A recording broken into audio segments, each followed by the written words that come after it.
जय श्री हरि विष्णु, जय माँ लक्ष्मी। प्रिय भक्तों, आज हम आपके लिए एक अत्यंत पावन और हृदय को भक्ति से भर देने वाली कथा लेकर आए हैं। देव उठनी एकादशी और तुलसी विवाह की। सनातन धर्म में वर्ष के 24 एकादशी व्रतों में से देव उठनी एकादशी का सबसे विशेष स्थान माना गया है। यह पर्व भगवान श्री हरि विष्णु की जागृति का प्रतीक है और यह दर्शाता है कि भक्ति, संयम और तप से ही जीवन में प्रकाश आता है। कहते हैं कि आषाढ़ शुक्ल एकादशी के दिन भगवान विष्णु क्षीर सागर में शेषनाग की शैया पर योग निद्रा में चले जाते हैं और ठीक 4 महीने बाद कार्तिक शुक्ल एकादशी को, जिसे प्रोबदिनी या देव उठनी एकादशी कहा जाता है, वे पुनः जागृत होते हैं। इस दिन भक्त भगवान के जागरण का उत्सव मनाते हैं, तुलसी विवाह करते हैं, दीपदान और भजन कीर्तन करते हैं। कहा जाता है कि एक बार बैकुंठ धाम में माँ लक्ष्मी कमलासन पर बैठी थी। उनके मन में एक विचार उठा और उन्होंने भगवान विष्णु से कहा, प्रभु आप सृष्टि के पालन करता है, दिन रात लोगों की रक्षा में लगे रहते हैं। आप जब भी सोते हैं तब कल्पों तक निद्रा करते हैं, जिससे सृष्टि का नाश होता है। क्या ऐसा नहीं हो सकता कि आप थोड़ी अवधि के लिए विश्राम करें, ताकि मैं भी कुछ विश्राम पा सकूं? भगवान विष्णु मुस्कुराए और बोले, देवी यदि मैं विश्राम करूंगा तो सृष्टि का पालन कौन करेगा? लक्ष्मी जी ने कहा, प्रभु जैसे दिन और रात दोनों आवश्यक हैं, वैसे ही विश्राम और कर्म दोनों जरूरी हैं। आप यदि थोड़े समय के लिए विश्राम करेंगे तो आपके भक्तों को सेवा का अवसर मिलेगा। भगवान ने प्रसन्न होकर कहा, तथास्तु देवी, अब से मैं प्रत्येक वर्ष वर्षा ऋतु के 4 महीनों तक क्षीर सागर में योग निद्रा करूंगा। इस दौरान जो भक्त मेरी सेवा करेगा वह तुम्हारे सहित मेरे धाम का अधिकारी बनेगा। तभी से यह परंपरा आरंभ हुई कि भगवान विष्णु देवशयनी एकादशी को सोते हैं और देव उठनी एकादशी को जागते हैं। लक्ष्मी जी के अनुरोध से यह चतुर्मास काल भक्तों के लिए वरदान बन गया, जब हर पूजा और व्रत का पुण्य लाखों गुना बढ़ जाता है। यह वही शुभ अवसर है जब स्वयं भगवान विष्णु 4 महीने की योग निद्रा के बाद जागते हैं और समस्त ब्रह्मांड में पुनः शुभ कार्यों का आरंभ होता है।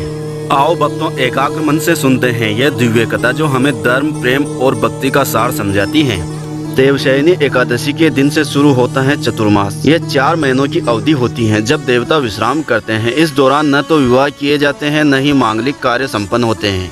कहते हैं कि इन 4 महीनों में भगवान विष्णु स्वयं ध्यानावस्था में रहते हैं और सृष्टि की गहराइयों में ऊर्जा का संचय करते हैं। फिर जैसे ही कार्तिक मास की शुक्ल पक्ष की एकादशी आती है, जिसे देव उठनी एकादशी या प्रबोधिनी एकादशी कहा जाता है, उस दिन भगवान विष्णु अपनी योग निद्रा से जागते हैं। जब भगवान विष्णु का जागरण होता है तो ब्रह्मांड में पुनः मंगल की ध्वनि गूंज उठती है।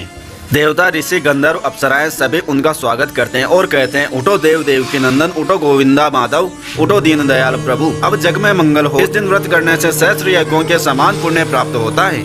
भक्त प्रातः काल स्नान कर तुलसी दल से भगवान विष्णु का पूजन करते हैं, दीप जलाते हैं और ओम नमो भगवते वासुदेवाय का जाप करते हैं। कहते हैं कि इस दिन भगवान विष्णु के जागरण के साथ ही सारे मांगलिक कार्य पुनः प्रारंभ हो जाते हैं। वर्ष 2025 में देव उठनी एकादशी का पावन पर्व 1 नवंबर शनिवार को मनाया जाएगा। इस दिन भगवान विष्णु के जागरण का शुभ समय रहेगा और तुलसी विवाह का मंगल पर्व भी मनाया जाएगा। क्योंकि कई स्थानों पर रविवार को तुलसी विवाह नहीं किया जाता है, इसलिए कुछ परिवार 3 नवंबर सोमवार को तुलसी विवाह संपन्न करेंगे। इस प्रकार तीनों तिथियों को अपने कुल की परंपरा के अनुसार तुलसी विवाह किया जाता है।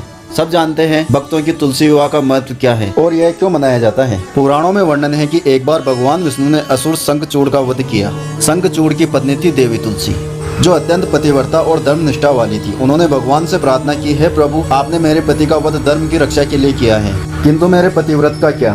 तब भगवान विष्णु ने कहा, हे तुलसी, तुम अत्यंत पवित्र हो। आज से तुम्हारा स्थान मेरे हृदय में होगा। तुम्हारा स्वरूप मेरे पूजन में सबसे श्रेष्ठ माना जाएगा और तुम्हारा विवाह मेरे ही स्वरूप शालिग्राम से होगा। तभी से हर वर्ष देव उठनी एकादशी के दिन या उसके अगले दिन तुलसी विष्णु का विवाह आयोजन किया जाता है। इस दिन तुलसी को दुल्हन की तरह सजाया जाता है। लाल चुनरी, चूड़ियां, सिंदूर और बिंदी से उनका श्रृंगार किया जाता है। शालिग्राम जी को वर के रूप में पीले वस्त्र और पुष्पों की माला से सजाया जाता है। विवाह के समय वेद मंत्रों, आरती और भजन के साथ तुलसी विष्णु का विवाह संपन्न होता है। भक्त जय श्री तुलसी माता और जय श्री हरि गोविंद के भजन गाते हुए इस पावन विवाह में सम्मिलित होते हैं। ऐसा माना जाता है कि इस दिन जो भी तुलसी विष्णु का विवाह करवाता है उसके घर में सदा लक्ष्मी जी की कृपा बनी रहती है। तुलसी विवाह के अवसर पर महिलाएं उपवास रखती हैं, मंदिर में दीपदान करती हैं और उठो देव देव की नंदन का गीत गाती हैं। देव उठनी की रात को विशेष पूजा की जाती है।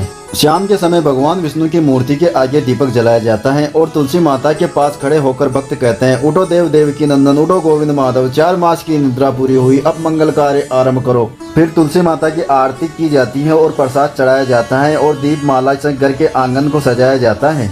यह दीपदान भगवान विष्णु के जागरण का प्रतीक है। जब देवता उठते हैं तो सृष्टि में नई ऊर्जा का संचार होता है। इस दिन से विवाह, गृह प्रवेश, यज्ञ, कथा, पूजन आदि शुभ कार्यों का आरंभ किया जाता है। तुलसी विवाह का आध्यात्मिक अर्थ भी अत्यंत गहरा। यह केवल एक अनुष्ठान नहीं बल्कि आत्मा और परमात्मा से मिलन का प्रतीक है। तुलसी माता भक्ति का स्वरूप है और भगवान विष्णु परमात्मा का। जब दोनों का मिलन होता है तो भक्त के जीवन में भी ईश्वर में प्रेम और भक्ति का संगम होता है। तुलसी विवाह हमें सिखाता है कि सच्चा विवाह केवल शरीर का नहीं बल्कि आत्माओं का होता है, जो प्रेम, समर्पण और श्रद्धा से जुड़ा होता है।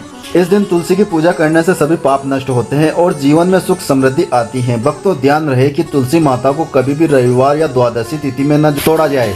इसलिए अगर इस बार रविवार को विवाह का दिन आता है तो सोमवार को तुलसी विवाह किया जा सकता है। भगवान विष्णु के जागरण और तुलसी विवाह के इस पर्व में पूरे भारतवर्ष में अत्यंत श्रद्धा और उत्साह से मनाया जाता है। मथुरा, वृंदावन, द्वारका और उज्जैन जैसे तीर्थ स्थलों में इस दिन हजारों दीपक जलाए जाते हैं, भजन कीर्तन होता है और भक्तजन तुलसी के चारों ओर परिक्रमा करते हैं। कहा जाता है कि जो व्यक्ति देव उठनी एकादशी का व्रत रखता है और तुलसी विवाह में भाग लेता है उसे अनंत पुण्य की प्राप्ति होती है। उसके जीवन में दरिद्रता, क्लेश और नकारात्मक ऊर्जा समाप्त हो जाती है और घर में सुख, शांति और वैभव का वास होता है। तुलसी माता स्वयं माँ लक्ष्मी जी का एक स्वरूप है, इसलिए उनके पूजन से घर में धन धान्य की वृद्धि होती है। आध्यात्मिक दृष्टि से देखा जाए तो जब भगवान विष्णु योग निद्रा से उठते हैं तो वह हमें संदेश देते हैं कि जीवन में विश्राम का भी महत्व होता है, लेकिन उससे बड़ा महत्व पुनः जगाने का, पुनः कर्म में लगने का, पुनः धर्म के मार्ग पर चलने का। तुलसी विवाह का अर्थ है ईश्वर से अपने संबंध को फिर से नवीकृत करना, अपने भीतर की भक्ति को पुनः जागृत करना। इस दिन तुलसी के पौधे के पास बैठकर अगर आप मन ही मन यह संकल्प लें कि हे प्रभु, जैसे अपने 4 महीने बाद संसार को शुभता का आरंभ किया है वैसे मेरे जीवन में भी एक नई शुरुआत करें। यह एकादशी आपके जीवन में परिवर्तन ला सकती है। भक्तों, यह केवल तिथि नहीं बल्कि भक्ति का उत्सव है। जब आप इस दिन भगवान विष्णु और तुलसी माता की आरती करें तो पूरे हृदय से करें। जय श्री हरि, जय तुलसी माता, जय श्री विष्णु भगवान। क्योंकि यही वह क्षण है जब भगवान स्वयं आपके घर में शुभता लेकर आते हैं।